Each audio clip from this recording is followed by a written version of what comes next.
All right, I think we're on. I think we're on. Welcome to Graders Notes, ladies and gentlemen, everybody who's joining us in the chat. Tonight we're going back, way back to the 60s, the late 60s, the hippie era, and we're going to do Avengers number 71. Yes, this is an iconic Avengers issue. It went under the radar for many years, but it does have quite a bit of significance to it if you're really into your comic lore.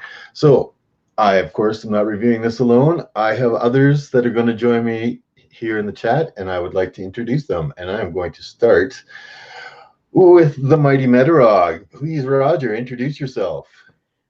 Well, greetings, Dave. Great to be here as always with my esteemed colleagues as we take on today one of my favorite, actually, historically significant comics, Dave. I'm so glad you picked this one.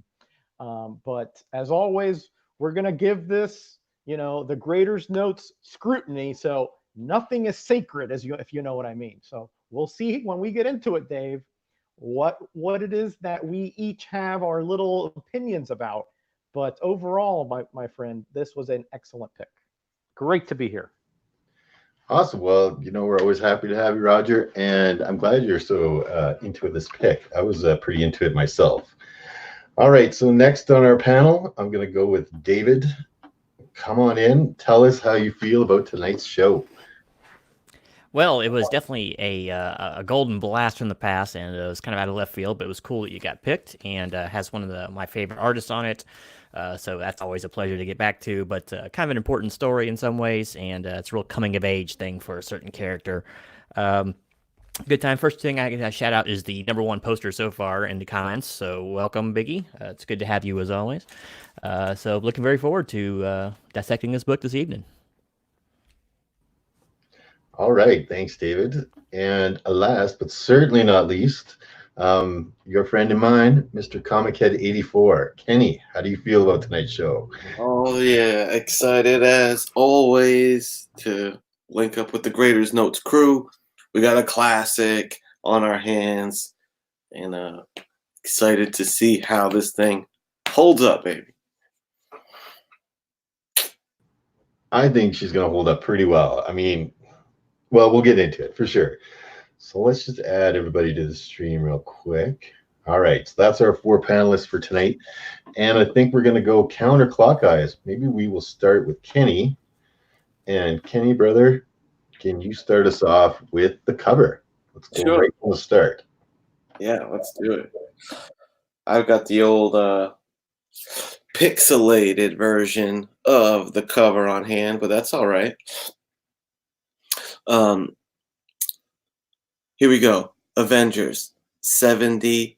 A lot of action going on here. A lot of action. I think when you look at this thing at first glance, you're like impressed by it. It's like, whoa, cool action poses, man. My favorite fight scene being the one right in the foreground there with Black Panther and Captain America. Pretty striking how you have the old school invaders, the new school Avengers. What's going on? And my favorite part of the cover, the old Eiffel Tower standing majestically in the background. It's just a cool cover, man. That's a great battle. Doesn't feel cluttered to me. Man, I really dig it. I really dig it. I think, man, as far as critiques go, I guess if I was to say one thing is like, well, I don't know. It looks more like a splash page than a cover to me, if that makes any sense. But it's still a cool cover nonetheless. We're still catching these guys mid battle. You got a little exciting, final battle, ominous text down there.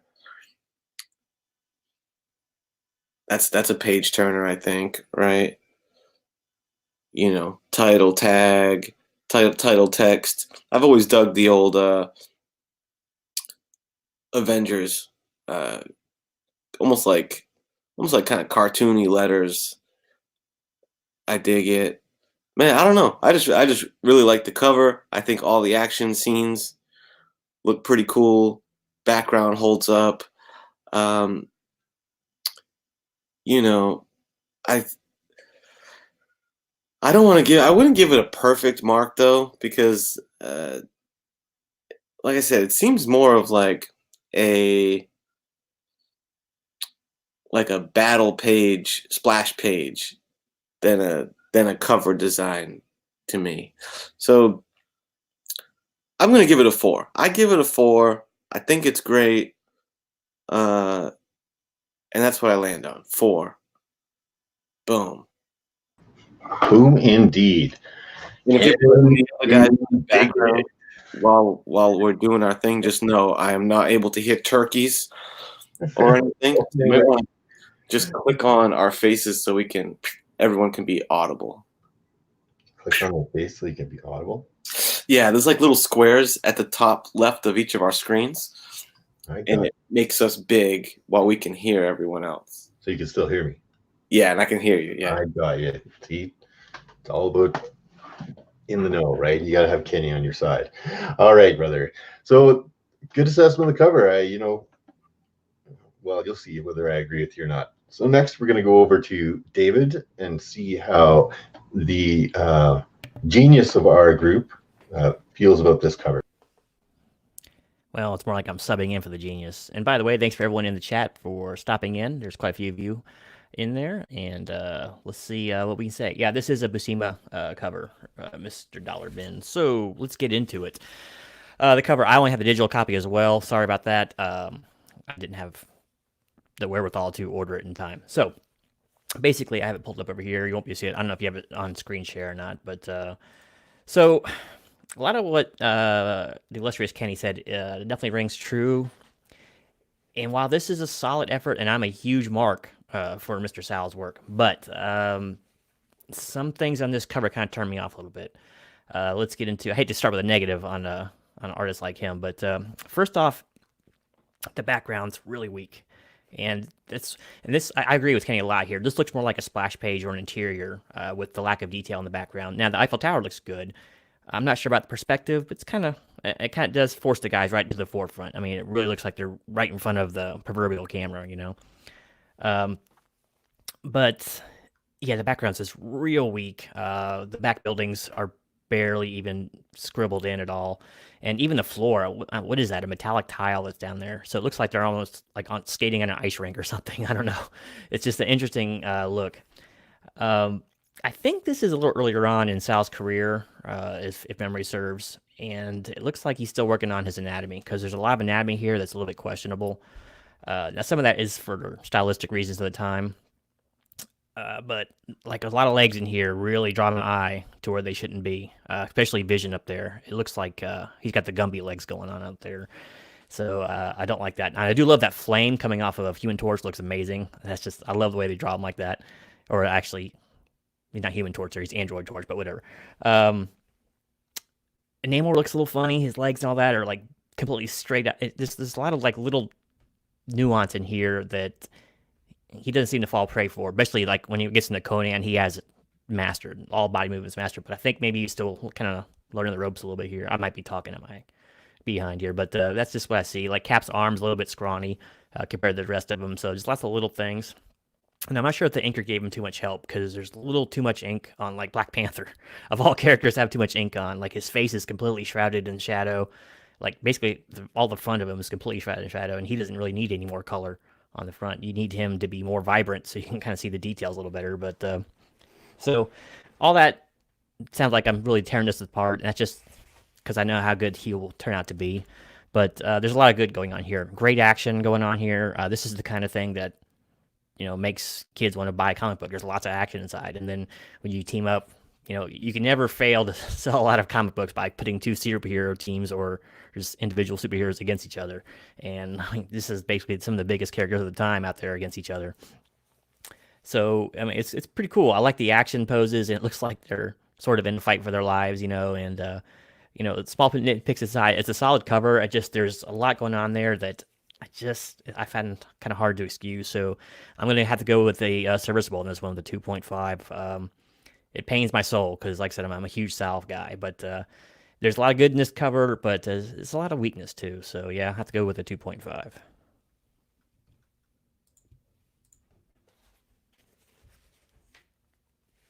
5. Well, I'm not going to say nothing there about your grades. You know how we disagree to agree. All right, so let us go over to the only grader on these notes that actually had the chance to buy this off the comic rack himself, and that is the mighty Metarog. Roger, please. Well, Dave, I am an elder statesman, but even I was not buying comic books off the rack in 1969. Okay. I would have been about 4 years old at that point. But I did get it very soon after. And this is one of those that I got, I think, right after Giant Size Invaders, which I think was 1974, 1975. And once I got that comic, I searched out for these particular characters, and I'm talking about Captain America, Human Torch, although he is an android, and Submariner. And this is one of those issues that I just really struck me by the cover, and has some very good points, absolutely good points. The inking, I think, is where I really agree with him, because yeah, that Black Panther is so blacked out. You should have definitely some more accentuation. The inker should have taken it easy. All this is just one dark spot. He really needed to tone it down there a little bit instead of blacken it up. And also some of the inking around Captain America's head there is just a little too much, and those black lines on Submariner's back. Again, he did a little too much there. Instead of being subtle, he was a little heavy-handed. I think that was Sam Granger, by the way, that did the inking on Sal Buscema. And yeah, some of the anatomy is a little funky, but again, I think some of this was done so that he can get more into the cover. Like Submariner's leg here looks a little bit shortened, but again, otherwise it would look like he was getting a hot foot from the Human Torch. So there are reasons why that was happening. The buildings back here, yes, are fairly, they almost look like terracotta, very, very malformed. That's true enough. But I think the effort was into the main figures that Buscema was putting in here. And in that, I think he did incredibly well with the action, the dynamic way that Human Torch is flying in from above here and is immediately throwing a fireball, while the Vision came from another way, so he's cutting him off. Very good way of also noting the flame aura, how it trails the whole way, and the motion lines that are here and here from the shield are, again, very well done, because it gives you a sense that this is not a static pose, that there was actual action going on previous to this cover, during the cover, and that obviously there will be recoil and there will be consequences after the cover. You also have Yellow Jacket's bioelectric, well, actually it's built into his gauntlet, although he really misfired. He should have been going this way, not that way. But again, those are some nitpicks, right? But overall, I think if you're talking about a cover grabbing you and really bringing your eye to the characters, and you see this, and you see Captain America with the shield that he used in his first appearance, and you see Submariner with his older trunks, and you see the Human Torch without a face, so you know that this is the Golden Age Human Torch. He put detail into what particular characters these are, not the ones that were there in the Silver Age, but the ones in the Golden Age. Very nice touches, very, very nice and detailed touches. And the Eiffel Tower kind of offset, so again, it wouldn't be like impaling the Black Panther here in the middle, but again, very prominent over the logo. The nice little powder blue sky. And again, the final battle here, as far as the title, it all coming together, that synergistic approach, which I talk about a lot here, is really well done. So I do agree there are some problems, like Genome said, but when you're talking about overall impact of a cover and the eye appeal of a cover, this one is really, really good. I'm with Kenny on this one. I give it a 4. It a 4. Well, high praise indeed. I have to agree with a lot of what you said there, Roger. And let me do that. Agree with it. But 4 is a great score. Okay, for me, okay, people know I do a lot of drawing. So, I mean, I have a hard time faulting Sal Buscema. If you take a look at this cover, he's done something very smart design-wise in this cover, right? And that's he's made the action sequences circular, right? These two circular, the Human Torch and the Vision are fighting together. Either way, it's circular. These are fighting in a circular motion, and that keeps your eye always directed towards the center of the page. He's taken out the background because he wants you to pay attention to this action sequence, right? I mean, it's Sal Buscema, guys. This guy is a legend in comic book illustration. It's very good. I mean, if you were to look at this on the rack in 1969 and you were an Avengers fan, you'd be like, why is the Black Panther fighting Captain America? Wait a minute, that's not Captain America's shield. And why is the Human Torch there? And is that Johnny Storm? Because he's kind of tucked in, you don't know. So it's revealing a lot, but it's keeping some mystery for you too. Like, you're not sure, why are they in Paris? Why is the Submariner there? Why is Johnny Storm there, right? If you're just looking at this cover. And it's gonna, reveal that, oh, these aren't those guys. These are 1941 guys back from the Atlas days of comic books, right? And they were all comic book characters back when Atlas was doing comic books in the 1940s and all through the war. So, it's really nice that they brought them back, but it doesn't quite reveal that that's who they are right away here with this cover. I mean, you see that's Captain America and the characters, but you don't know it's the 1940s one. So I like that it still doesn't reveal everything inside the comic book, but it reveals enough that you're going to want to buy this issue. And it's a great battle cover. I know Sal Buscema, whenever he does the action shots, he does take liberties with anatomy, right? Like, he gets the little wonky legs, weird poses that, people can't do it. But he stole that directly from Kirby, right? Like, he was a big, Kirby was a mentor of his. He was always a big fan of Kirby, and he did a lot of that kind of just slightly manipulating anatomy to make more comic booky and heroic poses. So for me personally, I think this is an absolute winner. I love the powder blue in the background that lights up all these yellow that's going on in here, but still doesn't totally hide Captain America. But it does kind of hide that shield, and even the way he's placed the shield here in Captain America's hand, where it's kind of backwards, gives it that roundness. You don't catch on right away that it's the 1941 Captain America, shield-looking shield. So for me, I think it was a winner. I think that it definitely appeals to me. I would have been happy to buy this comic. I would have been really interested in buying this comic, especially if I was a young man. That red on that blue pops to you for all of the writing. And it's a 15 center, which I always, I love getting those 15 centers. So for me, I gave it a 4, right? I'm right on page with Roger there. And for me, it's a great Sal Buscema cover. It's a classic Avengers cover, and it deserves a 4 all the way.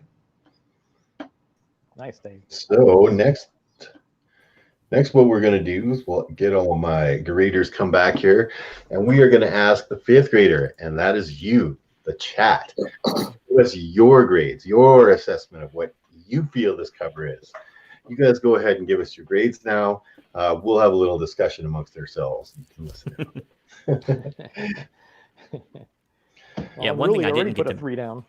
Yeah, no, he's quick on that. The one thing I didn't get to mention too is there is a nice 3D effect on this because the way he places, like I said, Vision in front of the flame trail, that's really nice. So there's definitely a good layering of the heroes. So obviously Cap and Panther are first, and then the next one's back. It's hard to tell if it's the Mariner and Giant Man or whatever, or Pym. And then Vision and Torch back there. That's interesting. I don't know. It was a nice subtle kind of a 3D effect on that. Yeah, agreed. Once you pointed out, I see what you're saying about like the ground that they're on. It does look so like ice white and shiny. It looks kind of like a skating rink, yeah, or at least like what do you call it? Like porcelain tiles or something like. Yeah, it could be like marble or concrete even. But I Who mean, knows with the French? to me, it looks like Sal really tried to put the effort into the characters, not into the background. You know what I mean? Yeah, maybe some texture, some grit on the concrete ground, you know. But Yeah. maybe they're in like a real touristy section then, where everything's like all pristine near the Eiffel Like a Tower. plaza area or something. That France, you know, it's full of filth. Come on, man. you know, but yeah, I didn't so much mind that, you know, per se, because again, you know, back then I don't think people were going to be nitpicking, hey, is that the correct color of the ground in front of the Eiffel Tower? Because you're going to be looking at the Human Torch throwing that flame ball at the Vision subtly, you know, shifting over. You're going to see the Black Panther trying to get under Captain America. You're going to see Submariner attacking Yellow Jacket. You're not going to be paying attention to the little buildings, the terracotta back there. But yeah, I mean, it's, if you nitpick it enough, true. But overall, very effective cover in my opinion. Little did he know he'd be on the Graders Notes. Later did he know. That's right. Years later, Yeah. we'd be talking about his 20. What is it now? 50 some years later, and he's on the chopping block. Never know when we're gonna get you.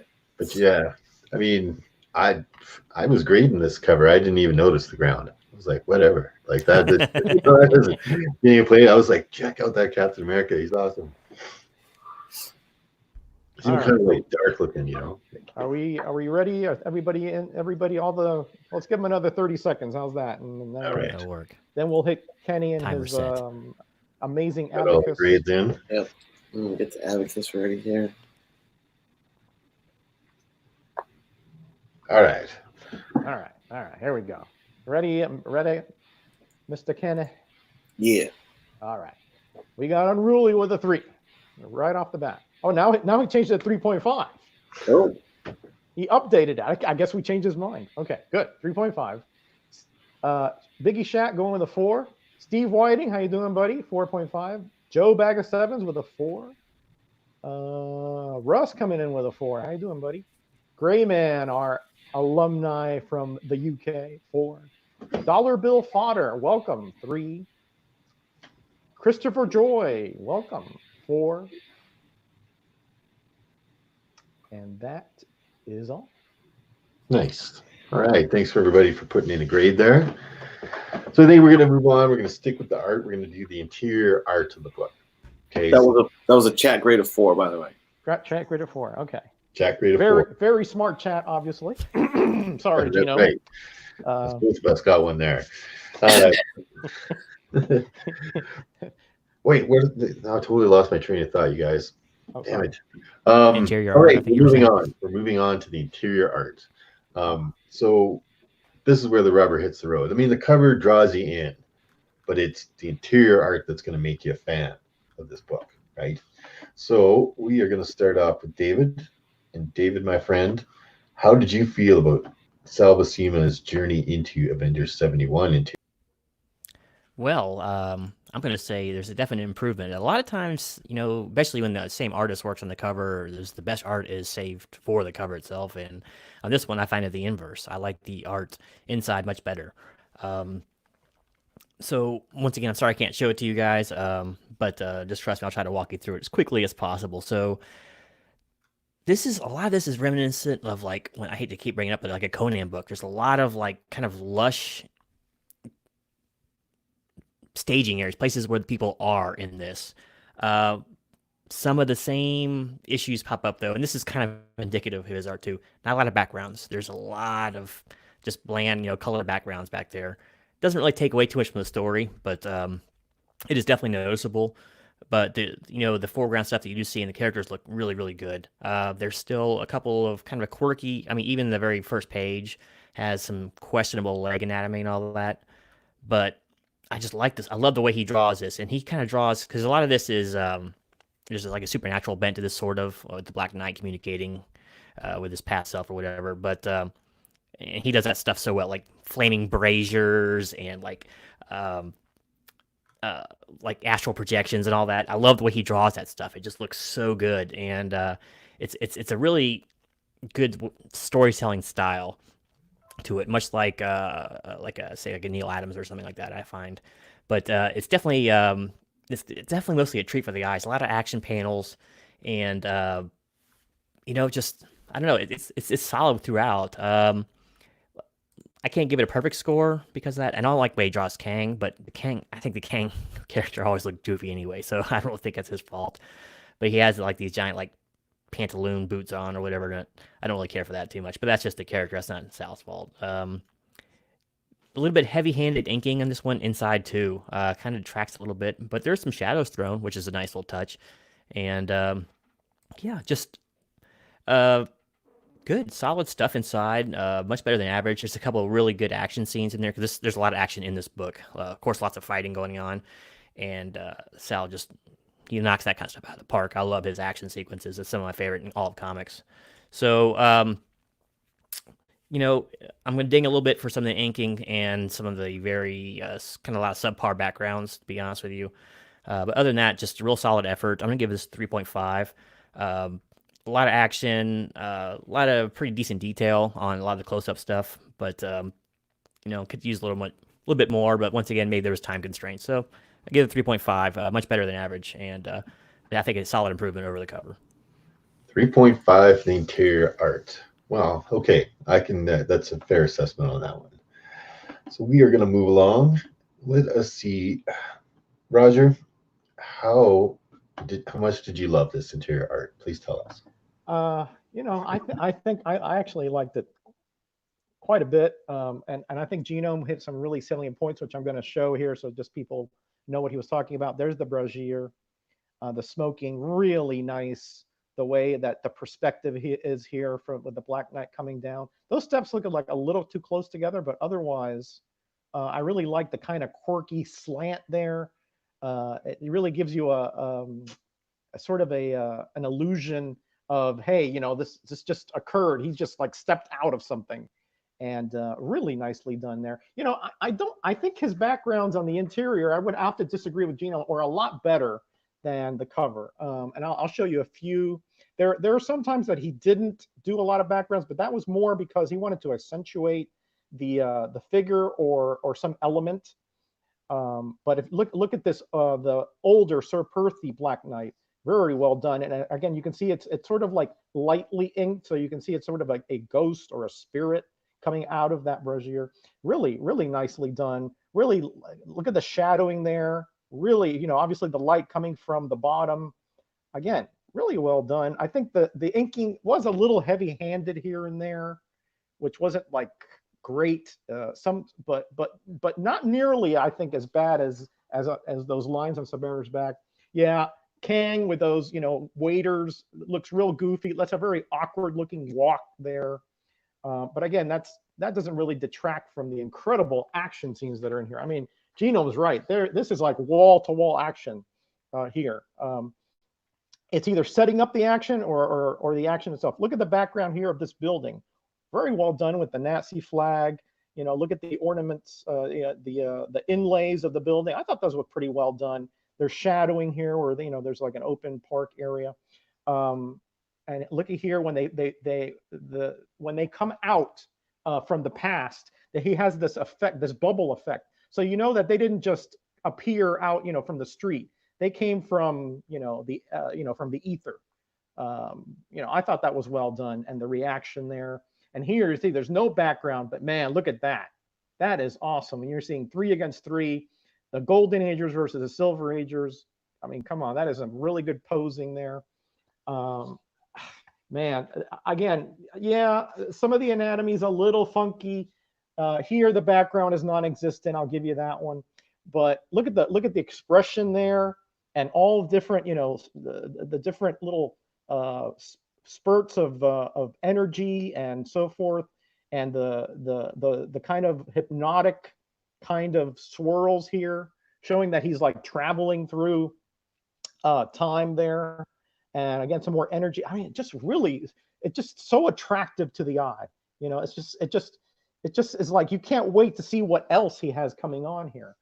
Um, there's a couple more, and then I'll get off. Here again, where the vision is going through them, and he's affecting them. Notice how the different shading where the vision went through them versus where he's not, especially on Captain America. It's a little bit less pronounced on the Submariner and the Human Torch.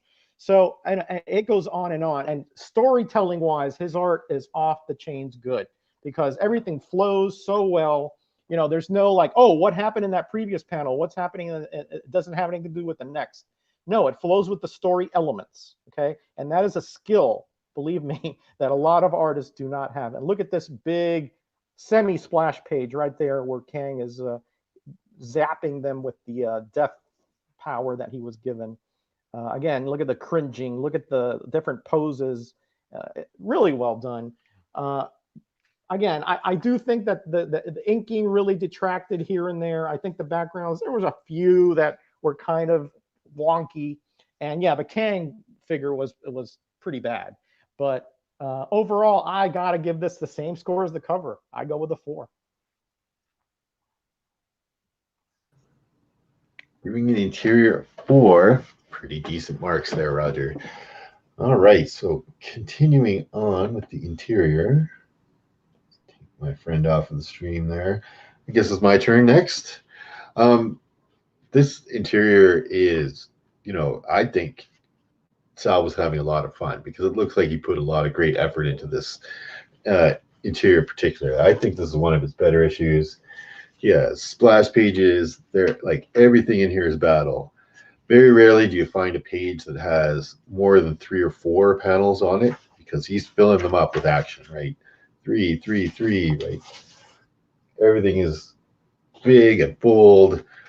They keep the wording down a little, quite a bit here, and just start pounding. It is a little wordy at some points. I mean, yeah, some of these things are, again, just fantastic fighting scenes. I know what you guys are saying about his anatomy is still off a little bit, but that's Sal's style. That's what Sal does when he does big action sequence like that. So that didn't bother me. It would bother me if I opened a Sal Buscema book and the anatomy was not like that, right? Like if it was more the modern age guys that do like super close anatomy. I'd be disappointed if Sal tried to do something like that. He was a very 60s, 70s comic book guy that was very much focused on comic book art, right? Now, he wasn't trying to put out a Picasso. He's trying to put out a book with a lot of action and great sequences and lots of colors and fights, and kids are going to love it. And he loves drawing it, and it was fun for him, and it was fun for the writers. And I mean, he starts out with a full page illustration, and he ends his story with a full page illustration with that big Avengers Assemble, which is great. I mean, I'd love to have a poster of that final panel. I think that would be a fun one, right? His cosmic scenes are great. He's stealing all that Kirby energy. Like I said, Sal really, you know, tried to, like, he really, really looked up to Jack Kirby. So quite a bit, he tried to emulate a lot of the stuff that Jack did. And I think he's very successful in a lot of ways in capturing those same action sequences the way Jack was able to do it, right? Like Sal is a master. Look at every panel here. Even when guys are just looking at a building, there's action there. Like it's like Black Panther is dramatically pointing at the building. He's not just like, hey, look at that. Backgrounds, he gets a little sparse with some of them, but he's usually sparse in the backgrounds that have the most action in them, right? Because he's trying to, again, bring your attention forward into the action sequence, not back and looking at a nice church or something like that. Yeah, the effects, like all the effects and the jumping lines, smashing through walls, Namor smashing through walls and stuff there. Fantastic. So personally, I think it's great Sal Buscema interior. It's a great battle art all the way through this thing, and he does a great job depicting all of that. So I gave it a 4 as well. All right. So next on our list, let me add Kenny here. There he is. Yes. So, oh, that's how Okay. you put it. That's what you were talking about. Now I got you. Okay, See now? Kenny, Yes. give us your interpretation of the interior art, please, sir. Okay. What can I say that hasn't been said? Very good job covering this, gentlemen. Um, you know, the great Sal Buscema. Um, I know some anatomy issues have been pointed out. If this was Big Brother John, we wouldn't hear a peep out of anatomy, brother. But we're gonna cut Sal some slack on that. Um, he's still, he's still got that great talent in his bloodline as well. I love the opening page. I love like the little tilt to like the camera angle here. It kind of it almost adds a little urgency to it when you tilt it like that.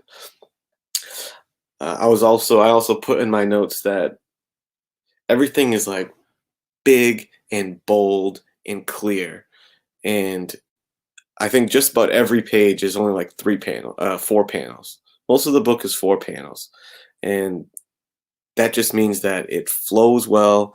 I love that page with the classic Sir Percy Black Knight. Great character designs.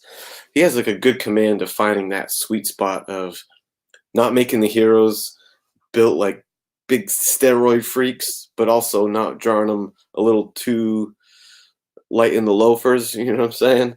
I always feel like he's finding the right tone and musculature and size for all these characters. Always great action poses. His close-up work is like he really shines on that. Like whenever like that up close panel of Black Knight just looks great. Kang looks ridiculous no matter what. I agree on that as well. Kang is a silly ass looking character. Um, decent background work. There we go.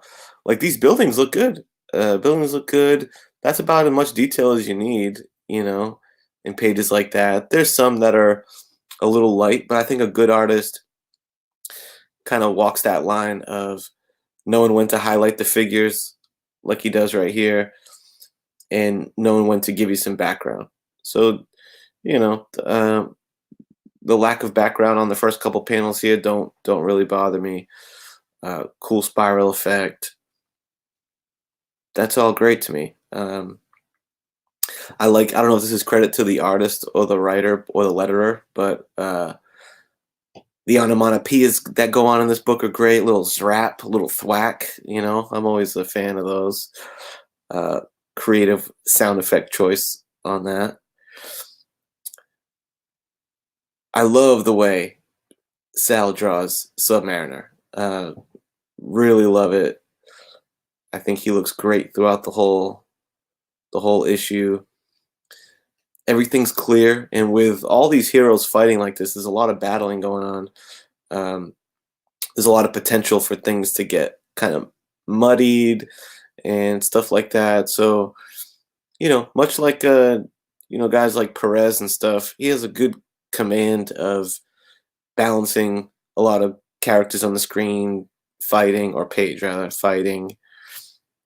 And I'll kind of end on this of the cool vision swooping through.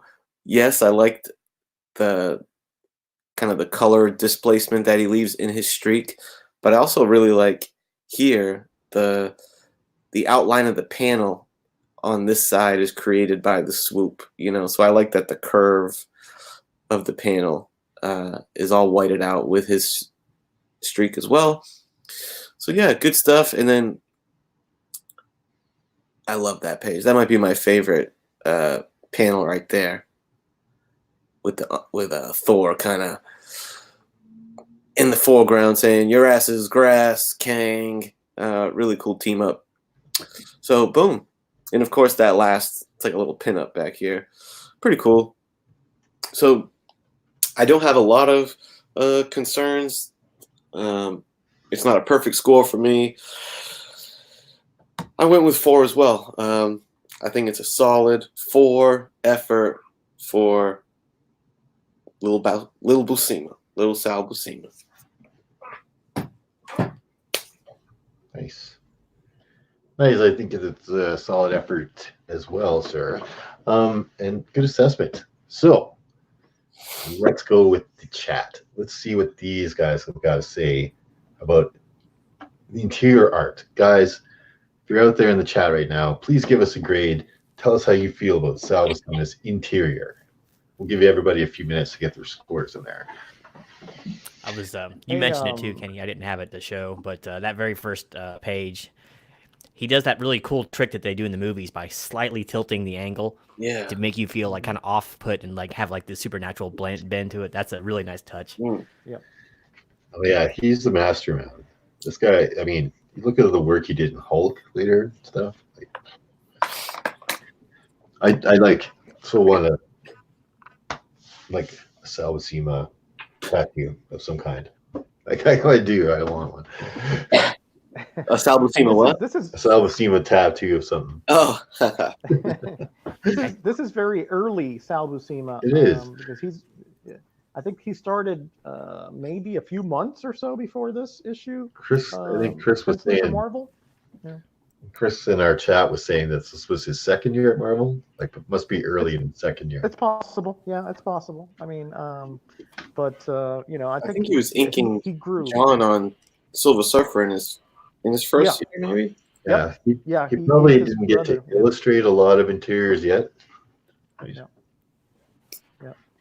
But I think you can definitely see the Buscema bloodline there. It's not quite as tight, but it's definitely you can see that there's some kind of relationship there. I mean, if you knew nothing else and you say, hey, Buscema has a brother somewhere, and you saw this cover, you could sort of say, hey, I think this is it. Yeah. There's just a little tinge of it that I can see. And Sal, when he did the Hulk, the inker didn't do him any favors over there either. But he still had that same dynamism. He still had that same great eye for battling and motion and action. He always was so good at that. And when he did Defenders as well. Yeah. Oh, yeah, and Grayman's right. It's definitely going to be easy to do an aggregate of this score. I don't even think I need to bust out the abacus. Four. Oh, and really had to just somebody just want to see the world burn. Right? Unruly just wants to be a contrarian, That's the beauty of that wall. He's being hipster like me. The 3.5s. So what was the average there? That'd be 4. I mean, it's 4. Yeah, we don't have to shout that one out. Yeah. So let's move on. Who do we have next? That would be Roger. We're going to start off with you, my friend. Okay. Let's move on to the writing of this book. All right. Let's talk about Roy Thomas and his storyline. All right. You will, sir. It would be my pleasure. Okay. So, Roy Thomas. I've met this individual actually way back in the late 80s. And he was sort of like took over for a lot of Stan Lee when he got like too busy with editing and so forth. And he was one of those really, he loved comics and he loved the history of comics, right? So he is really one of the best guys for something like this, right? Because he has a great collection of Golden Age comics, and he really loved these characters. And when we get to the concept, we're going to talk about the invaders and so forth and how that sort of plays in. So I'm going to take it light on there. So let's get right into the story elements themselves. All right. So what's happening here is that there is a competition going on between the Grandmaster and Kang, right? And then the previous issue was like the first half of the battle with the Squadron Supreme, I believe it was, or Squadron Sinister, actually. And that battle sort of was interrupted, so they kind of like were just sort of tied, or that was the conclusion they came to. And now the Black Knight is trying to see if he can, fix it, because his interruption is what sort of put a wrench in it. And so he's calling on his ancestors for help here, which obviously means he doesn't know how to get to these guys, because remember, the Grandmaster and Kang are sort of, or at least the Grandmaster, cosmic level being, and they're outside his reach, as far as he being able to get there. So he goes through a little bit of a recap here of the previous issue. There you see Thor fighting Hyperion, I do believe, and Dr. Spectrum and so forth. And again, Thomas likes to, even if you just pick up the one issue, he wants to give you a little bit of information about what the context of the issue is, right? And then he sets this up by showing Kang and Ravonna his love of so long ago, and how much he loves her and how much he wants her in dead state. Am I still with you? I think my phone gave out here.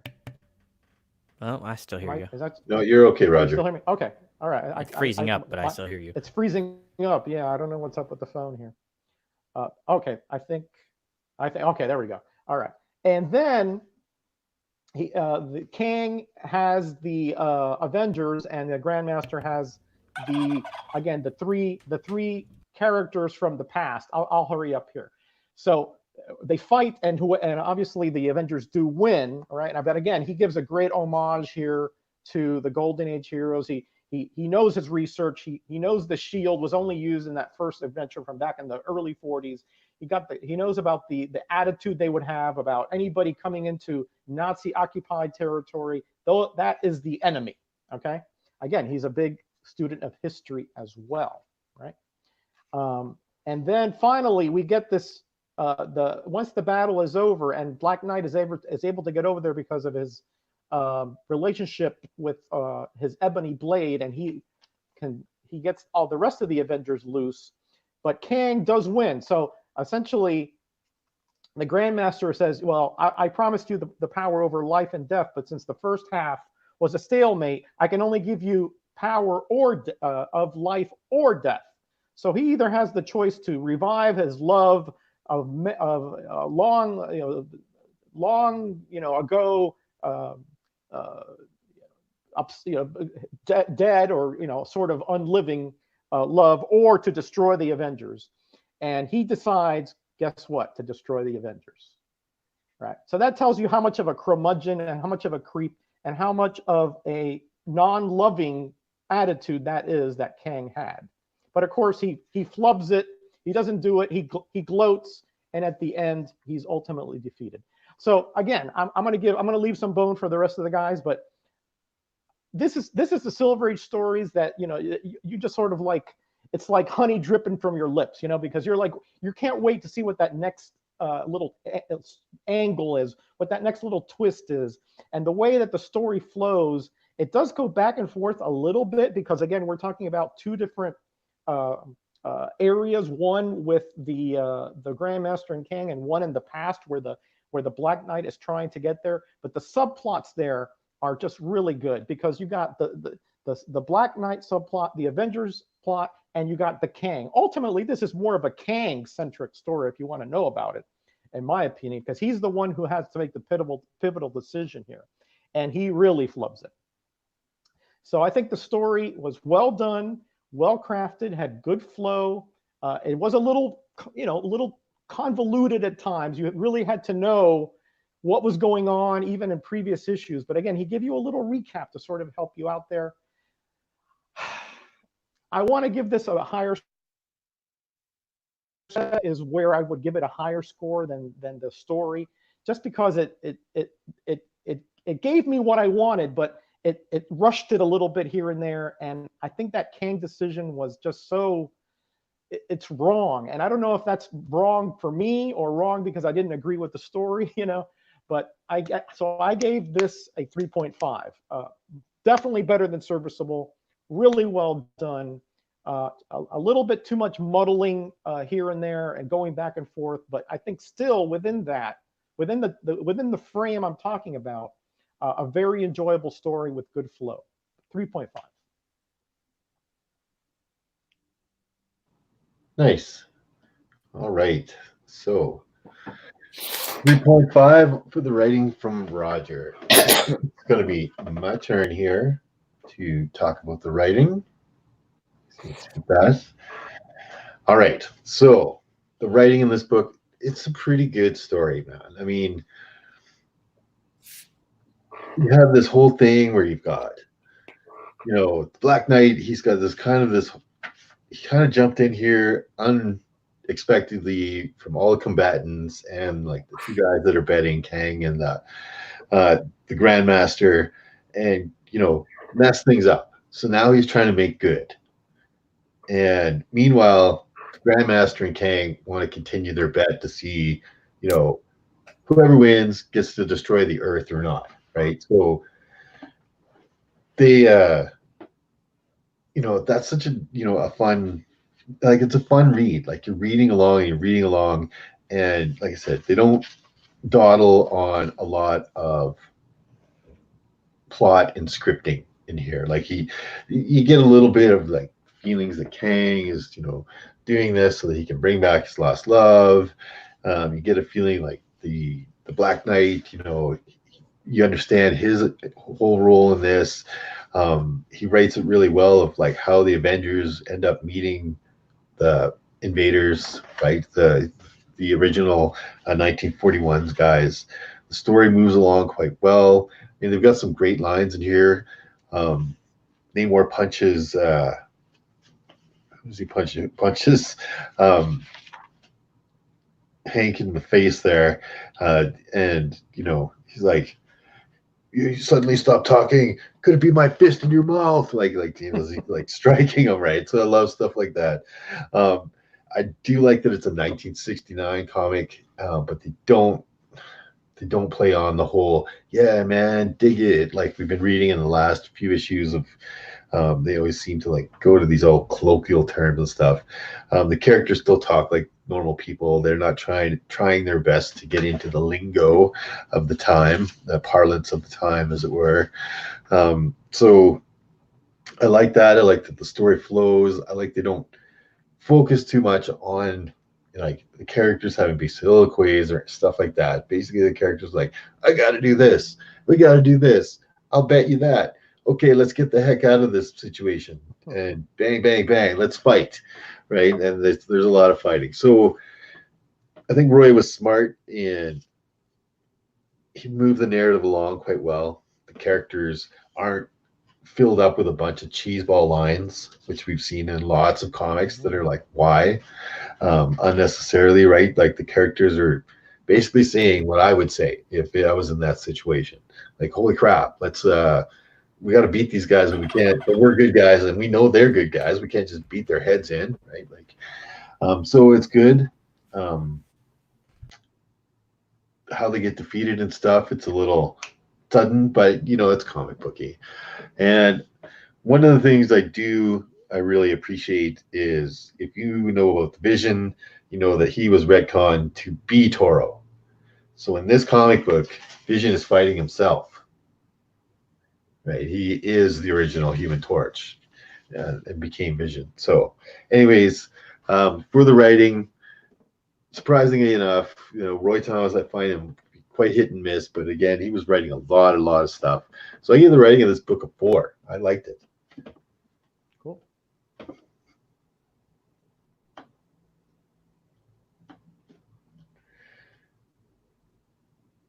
And Kenny, you're up, brother.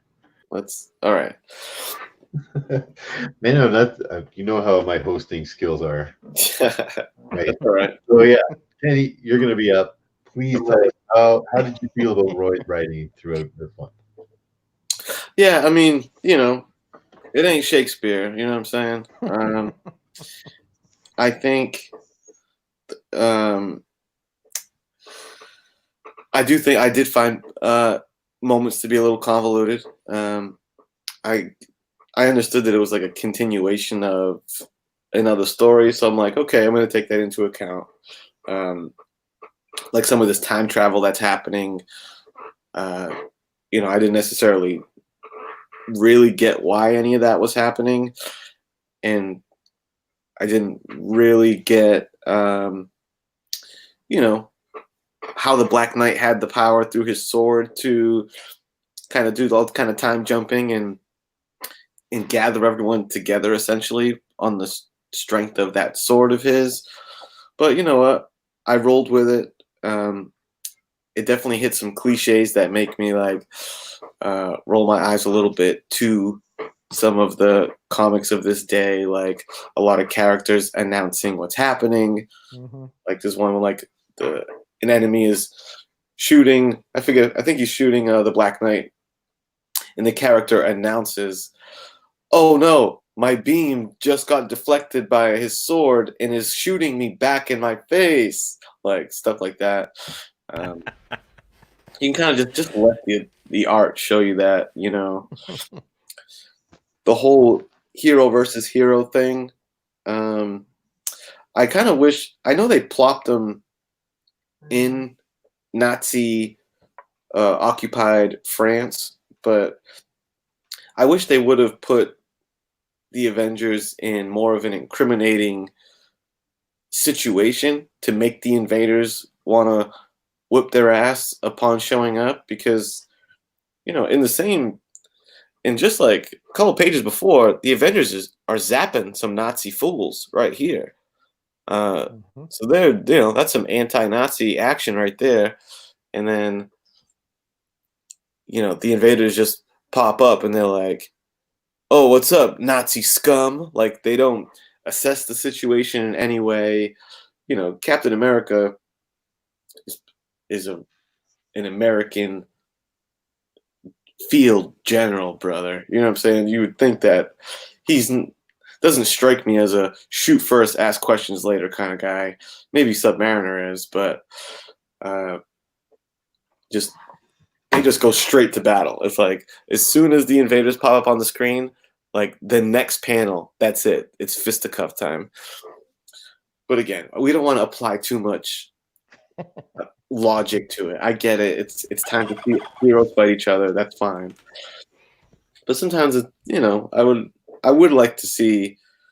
It would only take altering a little bit of dialogue and a little bit of the plotting to remedy that, though. So I'm not going to give him a pass, brother, because it's the '60s.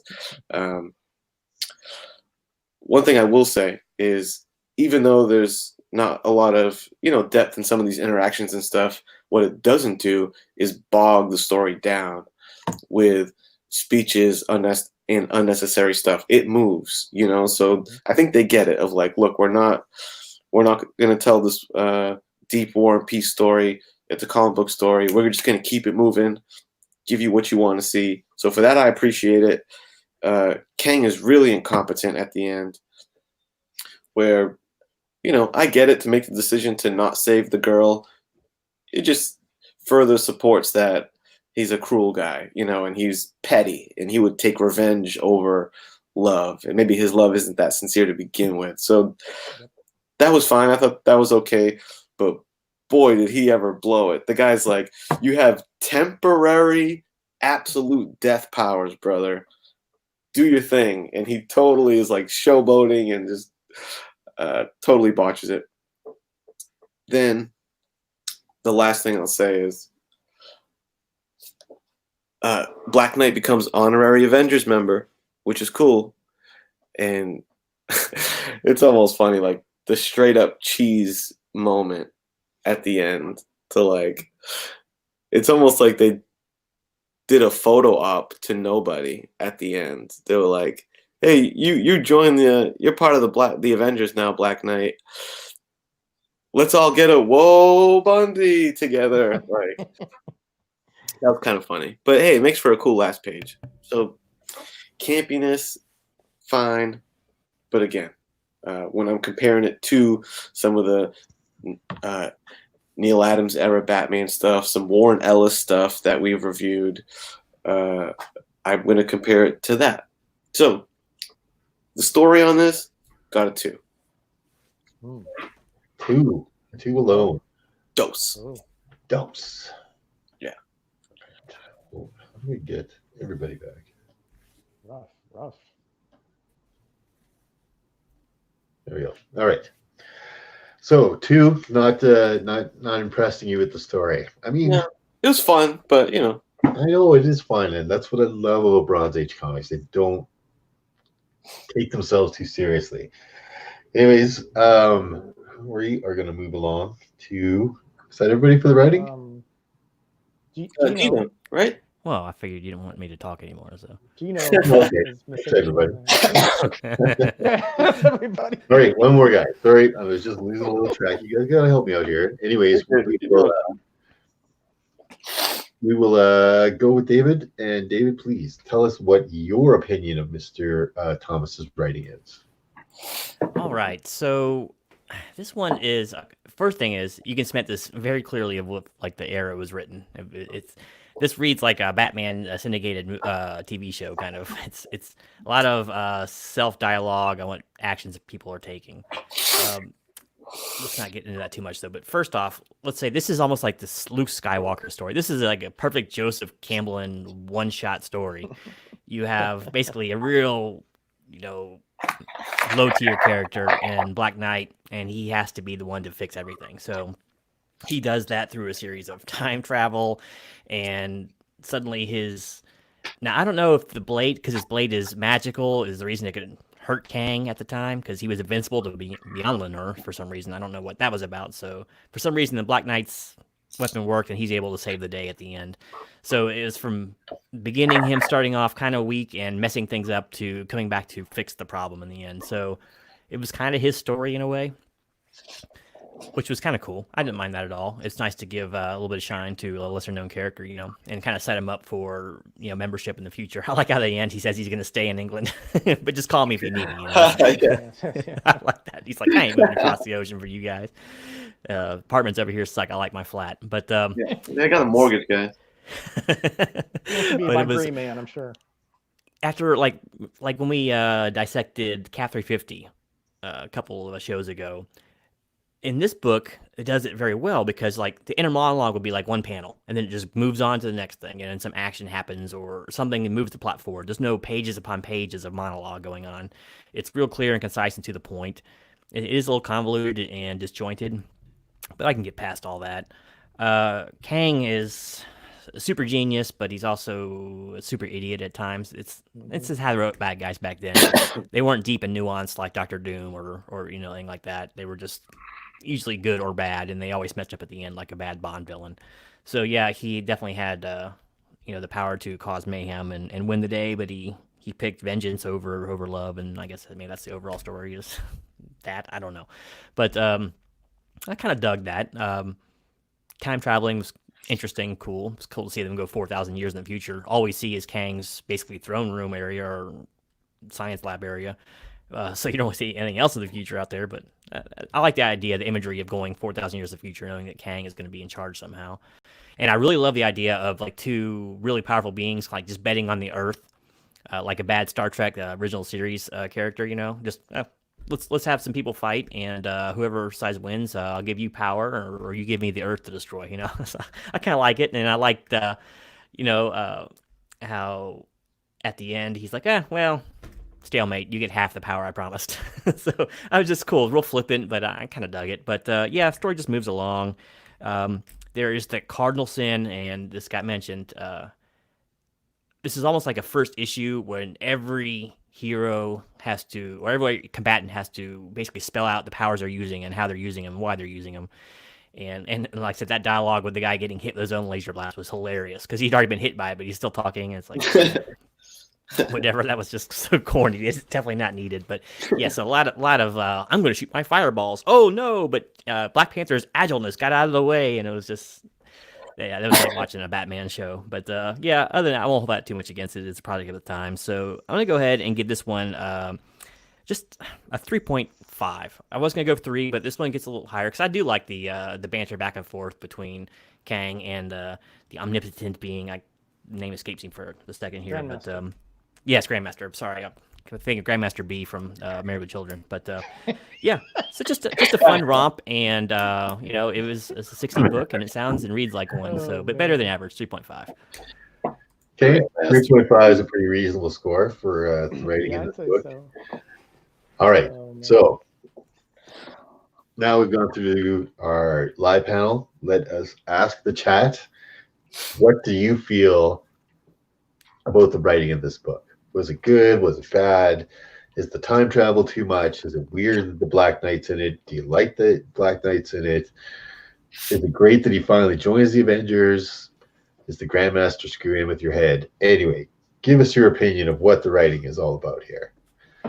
Hey guys, there's one. I left this on the bone, and none of you guys mentioned it specifically, so I'm going to. You know what really brought down Kang here? Semantics is what brought him down, right? Because when the Grandmaster gave him the power, he says right here. Let's see if I can get it right there. For I choose the power of death to the Avengers. Well, the problem there is that the Black Knight was not yet an Avenger. So when he cripples them, it doesn't work on the Black Knight. And that is why he's able to sneak up on him and put the kibosh on him. Oh, jeez. Okay, so it wasn't anything else except for semantics. I know. It's just the way he worded it, right? I was like, oh. But that was good. That's Bronze Age stuff. That's clever, right? Isn't that it is clever twist? Yeah? I think it was a well-written issue by Roy, and I really like that he brought back Golden Age characters. Right? I agree. I'm with you. Like, I love him talking to his ancestors. You know, that was kind of cool. And the guy was real like, why are you bothering me again? You know, it's like, figure it out for yourself. You know, for a change. There's no kinship there. It kind of reminded me of like Wizard of Oz, where they come to query the wizard, and he's like, I am the great and all-powerful Oz. Why are you here to worry me? That kind of thing, you know. But he's from the Brazier of Truth. Ooh. He's from Bruce. It's magic. Everything's magic. Good ever comes from there. Everything comes from there. I think I was reading like the ebony blade, like the Black Knight's sword is stronger than adamantium. I think I was reading that. Yeah. Really? Well, it's infused with Merlin's magic too, so it's not like some extra rigidity. Right. It's like magic. And supposedly that was why he was able to travel to the future, because he and the blade, the cursed blade, are essentially like one being in magical terms. So he can actually can either summon the blade or go to it. Apparently, I didn't know about it until this issue, but that was the dynamic to get him there. This was the first time he did this, so it was a little bit of a weird thing, but I accepted it. I was okay with it. It's magic, right? Like it makes sense in comic book terms. Yeah, they got to figure. They got to figure a way to get him there anyway. He's like, wait, we'll just make Goliath have his sword, and he has to go there. Yeah. But apparently, by doing so, you couldn't talk to that ancestor anymore. If that's how I read it in the book, it's like because it burned out all the ancestor's energy to help move him through time, and he couldn't communicate with him any further after that. So maybe I misread it, but that's what I thought I picked up. He talks to him a lot. Don't kid yourself. He still talks to him. Yeah. The next writer will ignore that. You know what I mean? Exactly. Yeah. The next 50 years, interesting ignore that. Even if Kang's newfound power didn't work on the Black Knight, it was just funny to see him like just knocked aside so easily by Black Knight with one hit. Because Kang's kind of powerful anyway, even without that extra power. So I mean, he would have super powerful. I think he would have done a little better than just getting bopped with a blunt end of a sword. You know, I know magical sword, I know, but he's Reed Richards. He can do a lot. Hey, don't give away stuff here. It's not in this issue, but okay. I think we've had enough chat squares. Given them enough time for. Yeah. Kenny, you ready, buddy? I am. All right, here we go. Steve Whiting starts us off with a 2.5. Samuel David, hey, how you doing, Samuel? We haven't chatted yet. Well, 3. Christopher Joy, 3.5. My buddy Super Russ, 2.5. Biggie going in with a 3. Simeon with a 3. D-Runk, how you doing, George? Coming in with a 2. Oh, boy. Oh, yeah. One person, John. I think that is it. Unless I'm missing somebody. Read more. Welcome. So, looks like it landed on a 3 from the chat. 3. Wow, okay. All right. I like Patrick Wall's comment there. That's hilarious. Yeah, I could see it getting a 3. I mean, to me, I liked it. I liked the pacing. I thought it was good. I thought Roy did a smart job writing a fight story. So anyway, there was a few cheeseball things. Kenny did point them out. Yeah. I was looking at it rose-colored glasses, maybe.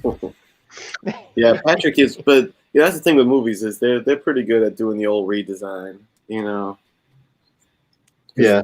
yeah, his traditional outfit is definitely not transferable to the screen.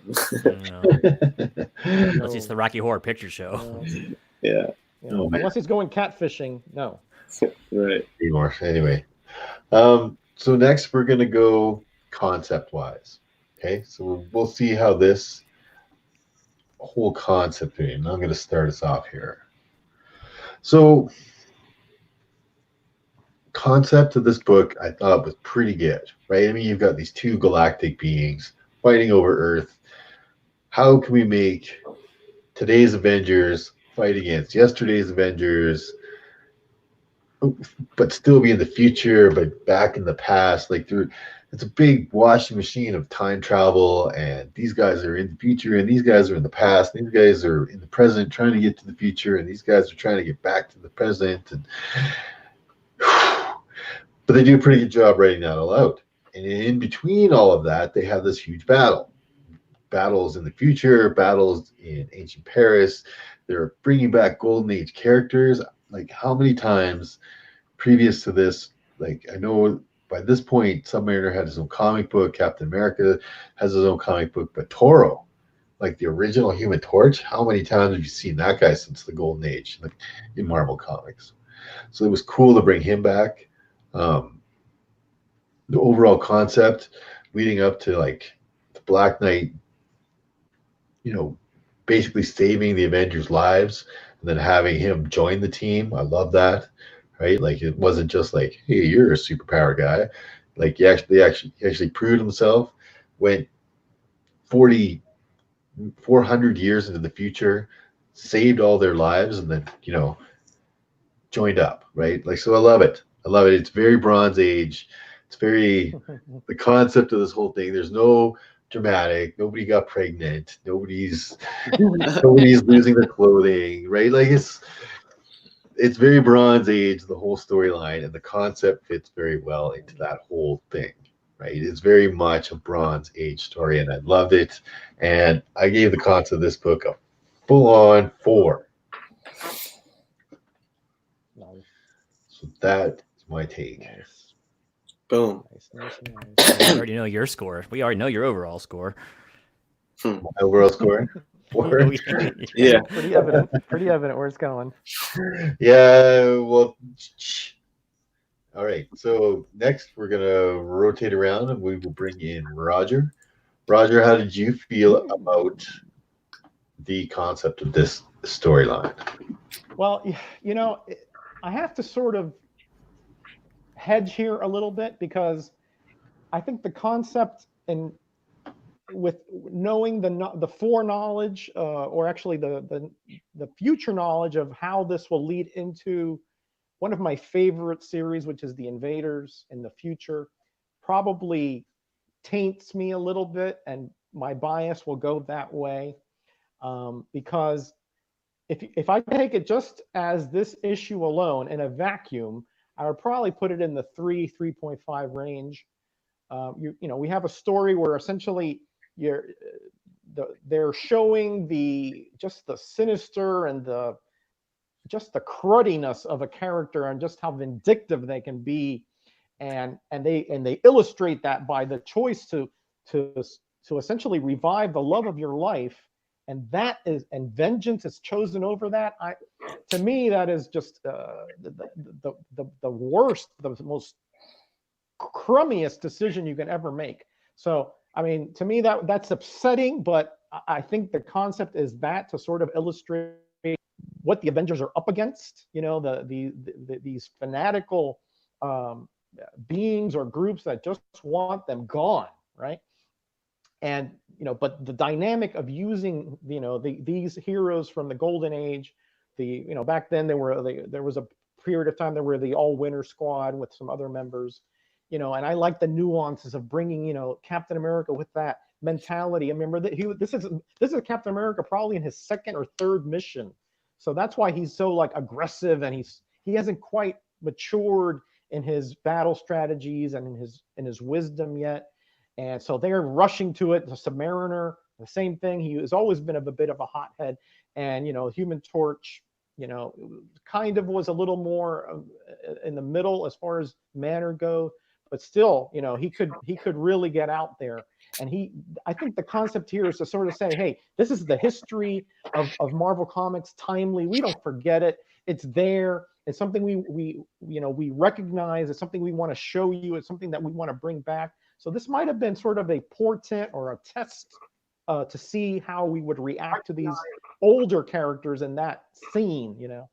So in that sense, I give the concept a little higher marks, but otherwise, it's really more just of a play on how the villains of the Avengers are just so crummy, and so we make them out so that that they're just they're hateful for hateful sake.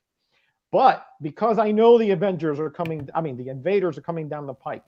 And if it wasn't for this, and probably the letters that came out of this, and the hoopla, we might not have the invaders. So because of that, I bump it up a little bit more.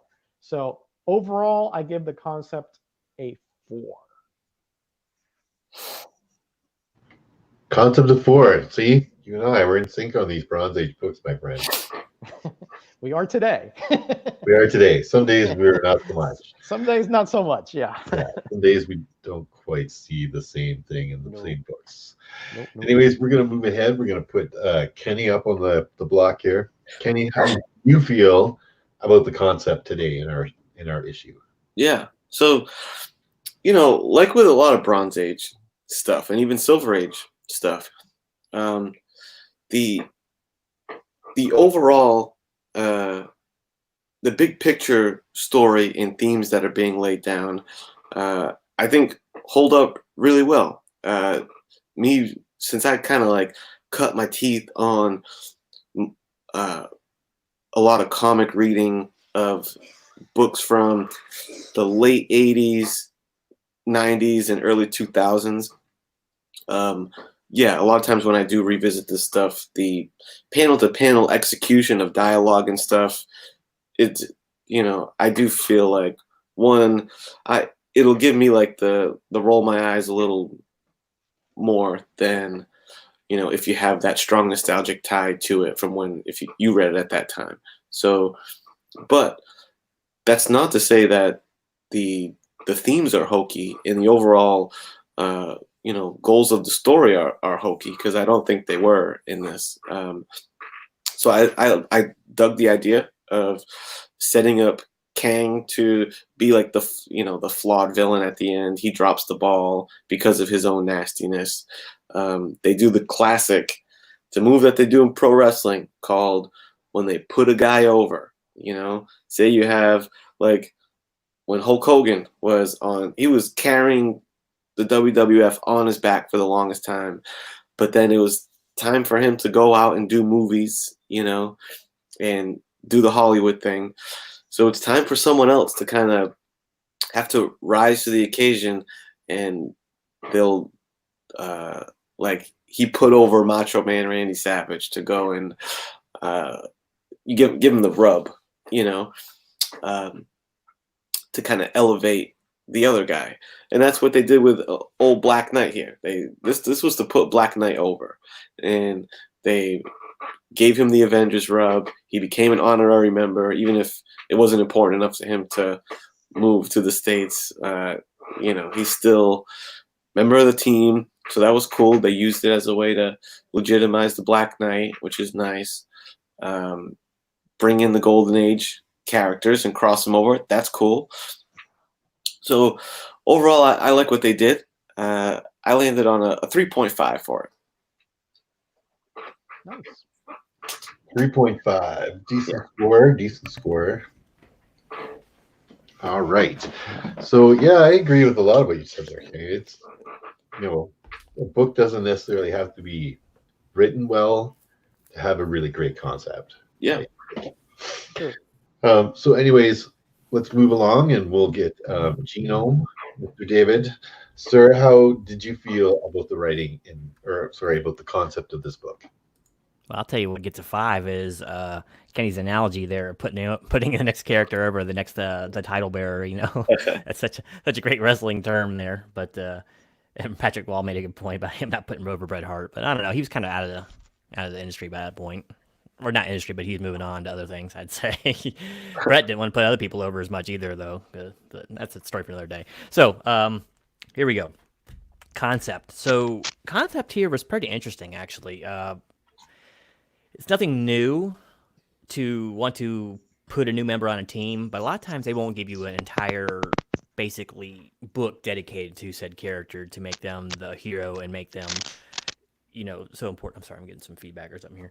A lot of times it'd be like some big battle, then the character will help them win out, kind of like this one does, but it wouldn't be so much of he did everything. He's the one that time traveled here. He's the one that beat Kang and the one, and I'm sorry, I don't know what that is. Hold on, let me check my connection here.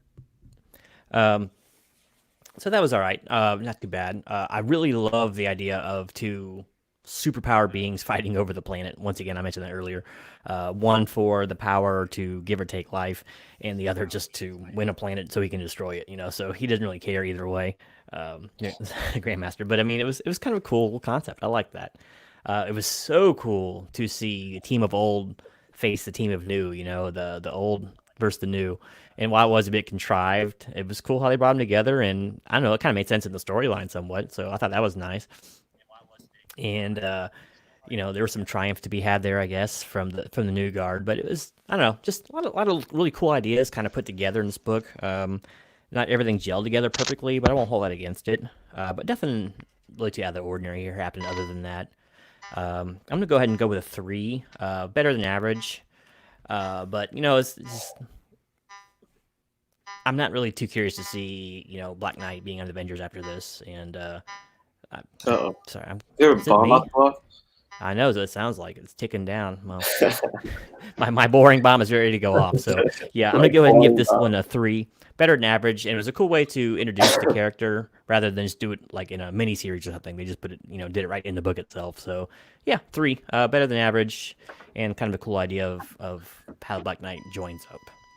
Nice. Okay. So a 3 from David. That is, where are we getting that little hum from?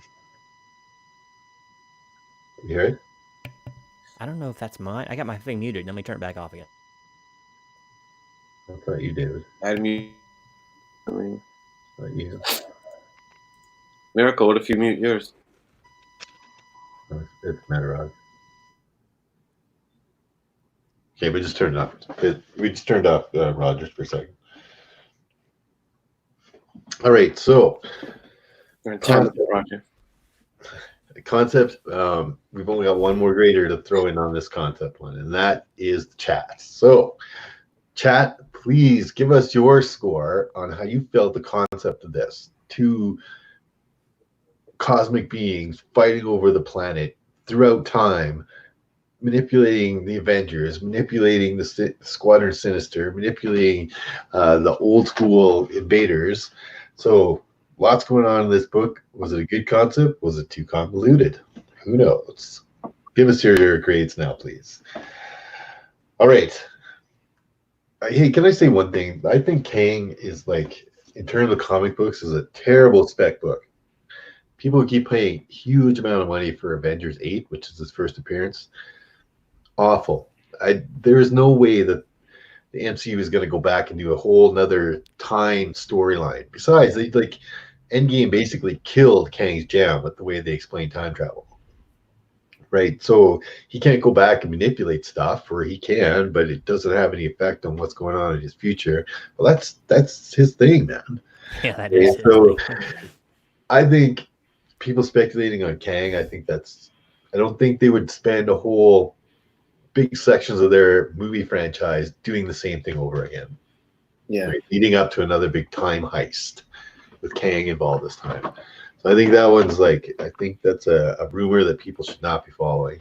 So that's my personal opinion. I'm glad you said that, because I think that Kang is not a viable movie property, nor is Annihilus. I do not think Annihilus is on his way to. Annihilus is pretty far stretch. I agree with you, but I think he's got a lot better chance than Kang does. Mm.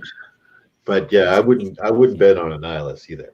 Now this is gonna be hard to explain for the normie out there. Who is this guy? It looks like a bug and a robot put together, and from Yeah, negatives. So many other options too. Yeah. It's got to be Galactus. Come on. If it's not him, then everybody's going to be so pissed off. I think they just need to go simple and just the first Fantastic Four outing they do, just make it Mole Man, brother. The issue number 1 villain. Oh, man. It's a tight Mole Man story, dude. You can have so much fun with Mole Man. Yeah, do like Sinister Six or something, some more lower powered stuff, but they're well established. They should be easy to realize for the most part. I don't know. Not everything has to be a galactic threat, I don't know the crowd sees it, Spider-Man, like the Squadron Supreme, they can't use them because of Hyperion. Like you put like that Superman clone. I know they like changed everything about it, but he's Superman. Let me hear what Metarog has to say about this. My buddy's been using Metarog because with Roger, that Roger, still there, brother? Roger. No, he's flatlined. It's Morse code he's sending. You don't really. He's flatlined.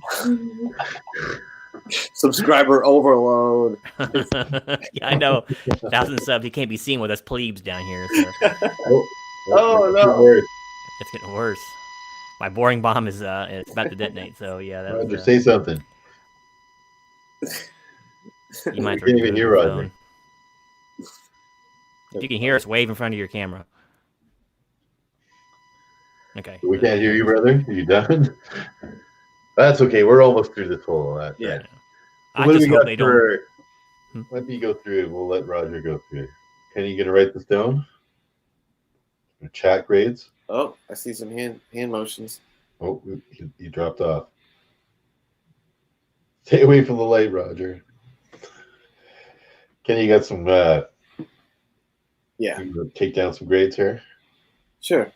Hey, we got Coffee Brad. Put us in with a 3.5. Grayman, 3.5. Steve Whiting, you got a 3. Unruly Simeon with a 4. Super Russ, 9,000, 3.5. Christopher Joy, 3.5. Piggy Shack goes 4.5. D-Rock, 2. Oh no, I don't think D-Rock can score in our show anymore.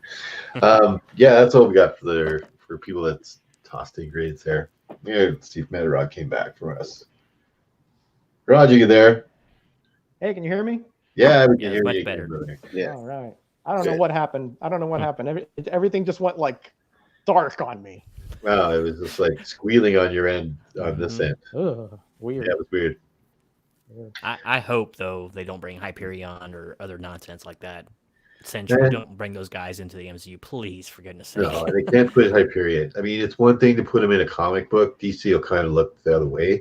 But you put him in a big budget on-screen film, you got to look at DC will sue you into the ground for having a character like that. They will never touch that guy. And I don't think Mephisto either. I think Mephisto is a really bad call for people trying to do that. I think there's way too much controversy around having the devil fight people. Like there's going to be some fundamentalist Christian people that are going to lose their shit if they see Doctor Strange fighting Mephisto. So I think that Disney knows that too. If I know that, and they are not going to risk putting a bunch of controversy on Mephisto. So I think that's another crazy. Yeah, I like the idea of it being used, but you got to go with like those almost horror type characters. Maybe you can tango with Blade, or if they bring Ghost Rider into it.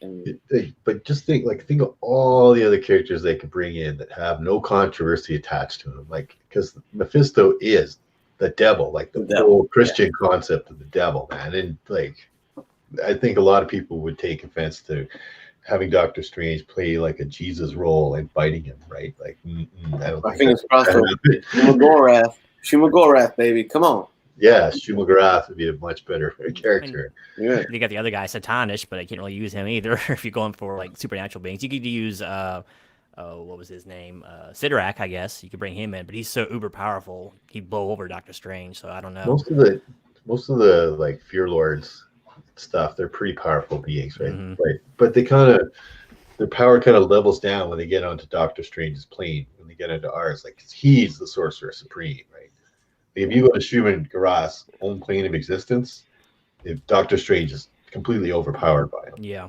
But here on his plane, it's the other way around, right?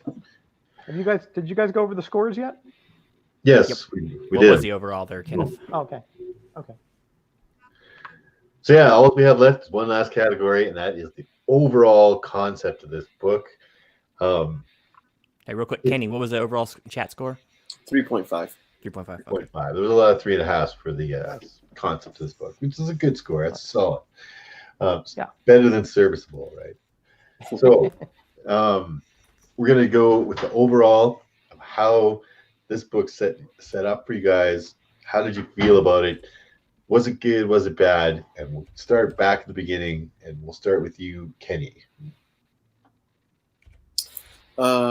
Overall, let's see.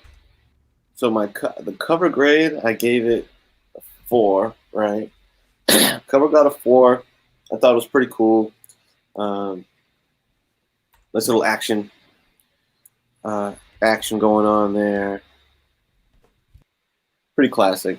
But again, if just felt like an interior splash page to me for some reason, as opposed to a constructed cover. And that's what dropped it down a little bit of a peg. So that was 4. The interior art, I gave a 4. What can you say? Buscema, baby. The Buscema brothers are always going to hit home runs. So that was a good job. The interior writing got a 2 from me. Didn't really knock my socks off. What was the other category? Concept. I gave it 3.5. Boom. So let's see what that comes to average-wise. 3.375. So, yeah, I think a little above average. Looking at it in 2020 with 2020 hindsight, you know what I mean? This book lands at a 3 for me. I think that's about right. Even though, should I round up? Yeah, 3.375. I'm even going to round it up, dude. 3.5 for Avengers 71. On the strength of that interior art, really good. Concept was really good. It was really just the execution of the actual page-to-page writing that was a low mark. So I'm not going to let that totally dog it down too much. So 3.5 is my overall. That's a great score. You know, it seems like you're right in line with the chat there. Yeah. All right, so moving along. Genome, Metarod puts a little bit out of order, but you're going to be up, brother. So how did you feel about the overall concept of this book? Okay, so I actually went the aggregate, and I think it's a real fair representation of how I feel about this book. So real quickly, I gave the low score of the book, which is unusual, to the cover, and that's a 2.5. There's some good things to be had there, and 2.5 is right in the middle of the road, serviceable, as I like to opine. Some really good things and some things I didn't care for. So I love Sabasama's art, especially the Conan run's one of my favorite runs of all of Marvel. And I love every bit of work he does in there. But in this one, I thought maybe he was still kind of getting his chops down. So 2.5 on the cover. Interior art bumped up a full point, 3.5. It was solid throughout. Lots of great action scenes. That's the stuff that Sal's the best at. There were still some problems inside, and I know that is, as Mr. Marigold says, a little bit of a trademark. Some of the quirky anatomy, but it really does draw my eye really badly. And I shouldn't be looking at the guy's kneecap when I first look at a panel. I should be looking at the upper portions and the action that's going on, and that's just me being nitpicky probably. But 3.5, solid art without. There's a lot of different variety inside. And he throws that supernatural blend at it that Sal's so good at. So I love that. Story, also gave that 3.5. While it was a bit disjointed, there's a lot of good to be had here. I thought it was cool, the high stakes game that the two very powerful beings were playing with the planet Earth, basically. I like the kind of rags to riches story. It's a little shallow, but fun, of Black Knight. The ending is ridiculous. Whatever. I wish I look past all that. And of course, there's a lot of cheese to be had. There's enough cheese here for a Coney Island dog inside. But once again, that's a product of its time, so you can't hold that against it too much. So 3.5, solid story without, much better than average. there's some deficiencies to be had there as well. Concept, I gave it a 3, just a little better than average. It was a cool way to introduce a character onto a team without giving his own standalone book or miniseries. I can appreciate that. They weren't nearly as guilty of that back in those days as they are in the newer days. If this had come out in the 80s or 90s or anytime after that, it would have been just a whole new miniseries before he got introduced, just to sell some more comics, But so it's a pretty interesting and good explanation of how Black Knight joined their team. I mean, if you save the entire Avengers and basically planet Earth, I guess that earns you a roster spot, but not a nice apartment, like you said, because he's staying over in jolly old England. So my overall score was actually a 3 on the aggregate. It was like a little above, like 3.16 or something like that. So I'm going to go with 3. I think it's a very fair indication of how I felt about this book. A little better than average. Some things left me wanting, and some things I really liked. So at the end of the day, it was just a good comic read, and maybe not one that'll stand out forever in the lexicon of books in my memory, but it was just a good fun read and better than average comic. So 3.0 for me. 3.0. Mm-hmm. A little low, but not bad for you, I guess. All right, Roger, you're back with us. We're not here in the hyper school. I'm back. You're back. I've been resurrected. How did you feel overall about this book, sir? All right. I think it's going to be evident where I'm going, but cover, let's start there. Again, I think it's a very effective cover. Good action scenes. It gives you a good idea of what's going on inside, but does not give away everything. But it's still is something that, as if you enjoy Marvel comics, especially the history of Marvel comics, and a little bit about them, you see this cover and there's an excitation inside of you and an expectation of what may be in coming. That sort of, it's a little bit more than usual, because again, there's so much potential in this cover for the story. And in that sense, I thought it was very well done. Again, I think the color tower gives you an idea of the location. Very well done. I mean, it just to me is very appealing. It's very appropriate. It's not great anatomy. There are some issues with it. The inking is a little heavy here and there, which kind of is a little distracting. But I have to sort of consider what the impact is more than those. So 4 there. Story, I think it's kind of the weakest part of this issue, but it has such clever twists and has a good flow to the story, especially considering the action. There are some leaps in logic, like Kenny was saying. They show up and they start fighting. Why didn't they ask a few questions? You're right. But again, we want to move the story along. Yeah. What fun is that, right? Yeah. If we start with this dialogue and this Q&A, then we're like, hey, what is this a comic book or is this a textbook? So I understand that aspect of it, but overall, if it wasn't for really, I think the actual plot and the focus on Kang and just showing how much of a curmudgeon and how vile he is, I thought that was the sort of the crux of it. But still, I couldn't give it more than a 3.5. The art, I thought, was really well done. Buscema, action, poses, dynamism, really good as far as when there's changes in scenery and when there's changes in the way that the characters interact, including when the vision goes through them, when the Black Knight is going into the future and you see the sparkles of energy and power distortion. All that is just really well done. The inking, again, is to me a little bit of a drawback. I think he's sort of overpowered the pencils here and there. Didn't accentuate where he should have in a lot of areas. And again, I love the panel layouts, 4 panels on a page. You get these huge fight scenes, so well done. I mean, that was just off the charts good, incredible eye appeal. And, just it got you involved in the story, and the storytelling elements of the pictures, of the drawings were well done. 4 all the way. And the concept, again, I'm not going to rehash too much. You're taking and you're showing what the Avengers are up against. You're showing about villains that will essentially choose vengeance, choose violence over the much greater reward of having a love of your life, to me, that just is like, off the charts bad for the Avengers. But it sort of puts in context what they're up against, bringing back these characters from the Golden Age. And this, again, is a portent to the future, but, series and the Invaders, which is one of my absolute favorites. I know Biggie is also a big fan. So to me, I'm kind of biased that way. So I thought the concept was very, very high as far as that goes. 4. So I think you can figure out overall 4 all the way. Yes, overall 4 all the way. Good way of putting that. All right, so it's up to me to into the last panelist here on Creators Notes. So you can probably tell that I really enjoyed this issue.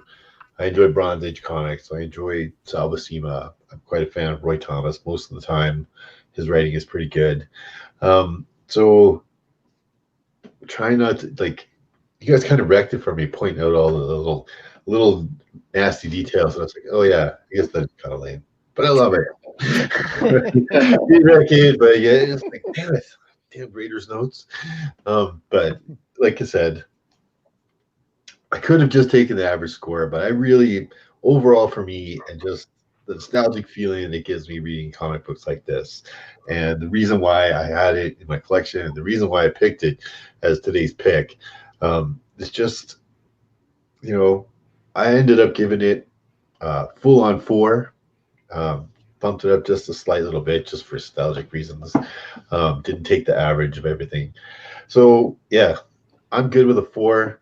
I think overall this book is definitely one of the better Bronze Age Avengers issues. Definitely in that sort of 15 centers. A lot of fun. I do want to go back now and pull out my number 70 and 69 and read those issues. And it's been a while since I've read them, and catch back up. So yeah, I'm going to give it a big fat 4 and just hold it on there. Nice. We agreed for once. Yay. It looks like Roger is once again the winner of the closest to the chat. Look at that. The chat's overall scores were 4 for cover, 4 for interior art, 3 for story, 3.5 for concept. So yeah, you're rolling off by 0.5. So well done. And their overall score is 3.5 as well. So yeah, as we say, the chat is always right, and by reference, what else I could say there. Yeah. I do not have the hubris to say it for myself, but you can connect the dots. Okay? Yeah, he's leading us to water with that one. he wants us to say it for him. No. We are not worthy. We are not worthy. No. You're not worthy. Oh boy, good pick here, Dave. I really liked reading this again. I did read the previous issues, by the way, too, and this was definitely the better of the previous issues. Yeah, nice. Okay, good. Yeah, it's a fun issue. I think that both Roy and Sal really had fun doing it. Yeah. You can just tell by the way it just kind of clicks along, and the drawings are well done. Oh, I forgot to mention. Oh my gosh! And it's the Invaders. Like, Roger, you were saying the Invaders are one of your favorites, or one of my favorites too. It's one of my goals is to finish up my Invaders run, and I'm pretty close getting there. Probably only have about another 30 issues or so, and I can do it. But 30 issues? There were only 41 in the run. No, there was more than that, wasn't there? No, 41 in a giant size and an annual. That's it. No. Am I thinking of the wrong bunch? I'm thinking of the Defenders. Fuck, I keep thinking of the Defenders. So I was like, no, there's like 160 of them. I got a whole box. No. Actually, I would like to put together an Avengers run, and I think I only have probably about 5 or 6 of those. Now I'm thinking about it. I keep thinking about the Defenders. I hated freaking. I didn't like the Defenders losing like that. I mean, that was just lame. Overpowered vision. Did anyone else laugh at the scene in there where he sticks the bees on Namor and they actually hurt Namor? Yeah, right. They didn't even make a mention of it. It's like his deep, rock hard skin from the depths or whatever is still pierced by these bees. Yeah. Because there's so many of them. The water. Yeah. He goes in the water and gets rid of them. and comes back out, and he's like, "Oh well, I guess that didn't work too well." Yeah, this was just fun. It was fun and wacky and quacky. I love that kind of stuff. I just do. Yeah, Bronze Age books, Silver Age books, they're usually, Yeah. they were always meant for youth, right? So, Nah, they're good. so let's go around quickly. Ask all the guys here if they have anything coming up on their channel. Kenny, let's start with you. You got anything coming up, brother? Tomorrow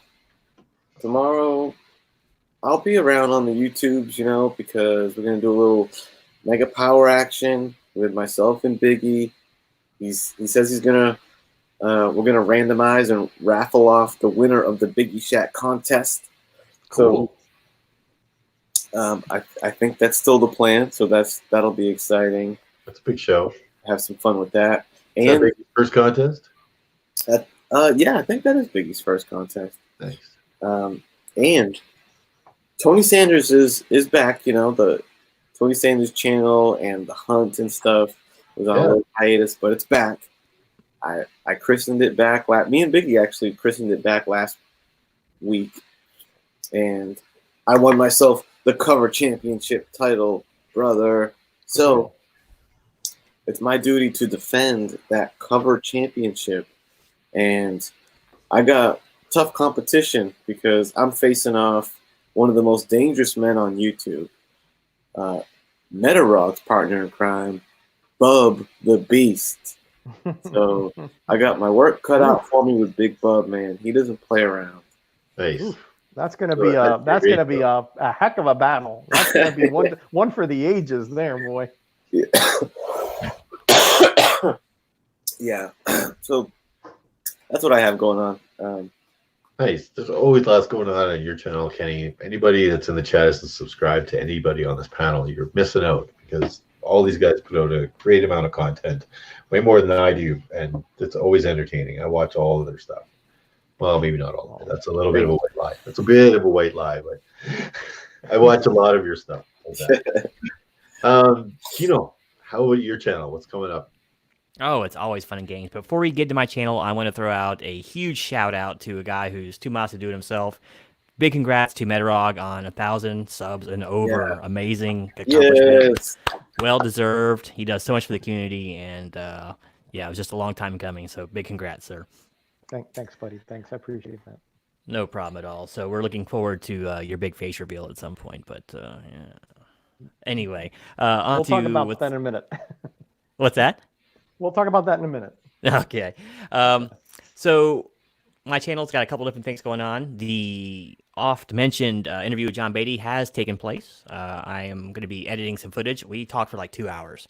Nice. There's so much insider knowledge in this. You've got to see it. I'm going to release it in probably 15 or 20-minute snippets. I'm waiting till after the 9th. John asked me to wait after the 9th. He's got something to do. That'll tie in with that. So that look forward to that coming down the pipe, and probably some more interactions with John. I emceed a show that he did last night. He drew a sketch cover for a contest winner. And by the way, get over to John Beatty's site, John Beatty, basically art, I think it is, on YouTube. And he's got a great giveaway right now of a sketch cover of Symbiote Spider-Man. So that was a fun little project. But other than that, it's mostly my typical fare. As Grayman likes, if I can review it, I'll do it. So I got the weekly music review, which will be coming out tomorrow. I meant to do it yesterday, but I was hosting some on the other channel. Comic book cover of the week, just posted that one. Another one, in fact, it was this cover right here. I still had it over here. So that's a fun one to do. So RoboCop number 19.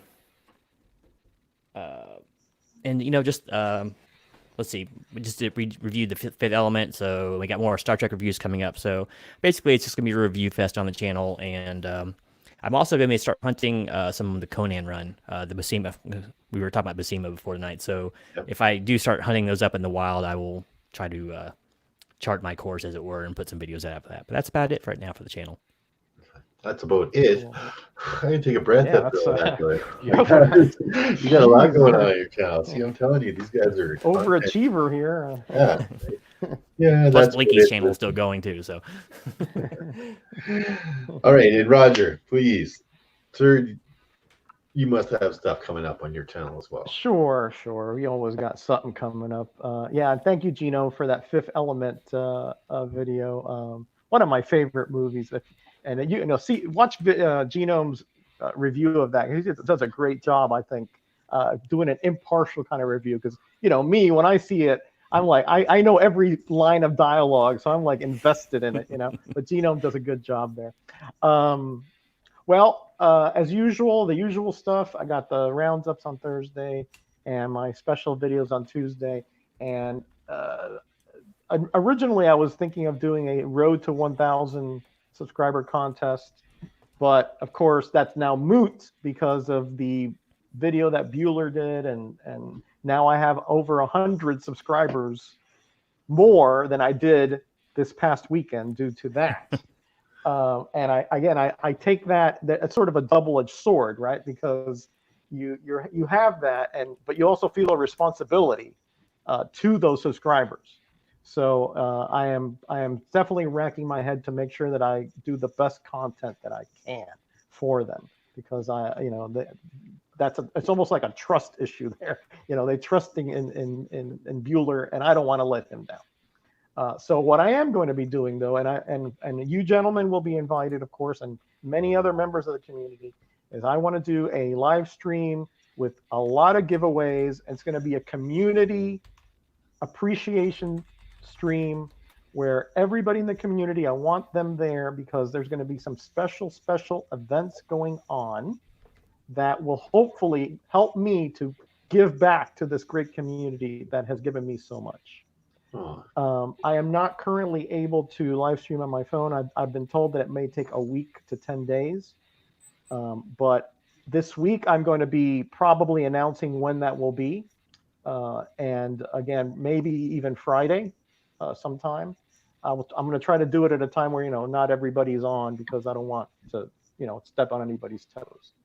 But that's coming up. And again, I want you guys to be there, or at least part of the time if you can. I know you guys are busy and all that, but I'd like you to be there because you are part of the giveaway. All right. So it's happening. It's a very exciting. I am so excited to share this with the community. There's going to be one really big book that I have seen on a lot of people's 2020 wish list to give away. Wow. All right. Nice. So you definitely want to be at that live stream whenever it happens.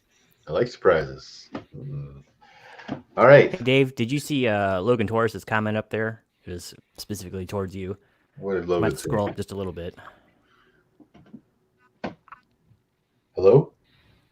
Is that what he said? Cool. Look what you're doing. You're moving the needle, Dave. I'm moving the needle. What is this? Hello, everyone. Hello, Mr. Miracle. Because your spec of Galactus Origin is picking up steam, I picked up 5 copies.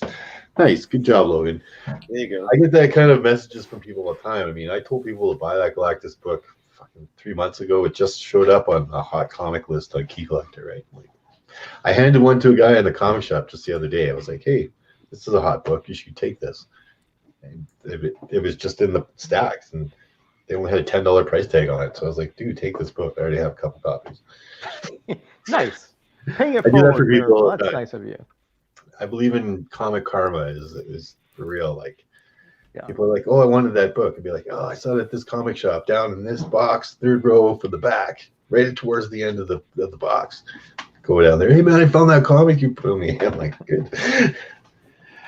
Yeah, so anyway, responsible for or souping up Galactus, and Comic Head now is responsible for cooping up Mole Man. Now is going to be hot.